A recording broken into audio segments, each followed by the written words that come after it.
আকাশটা কাঁপছিল কেন, এই জমিনটা নাচছিল কেন,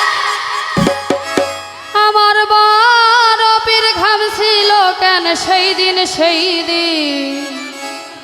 এখানে আমার ইয়াং জেনারেশন ভাইরা আছে, আমার দরদিরাও আছে, মুরব্বীগণ, তারা হচ্ছে ভবিষ্যতের উত্তরাধিকারী নাকি, তাদের দিকে লক্ষ্য করতে হবে। আপনারা যারা আছেন আপনাদের দিকে লক্ষ্য করতে হবে, অনেক ভুল হবে। ধন্যবাদ।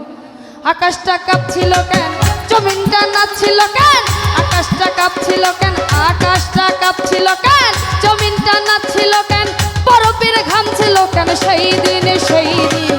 গান গাইছিল খাজা যেই দিনে যেই দিন, গান গাইছিল খাজা যেই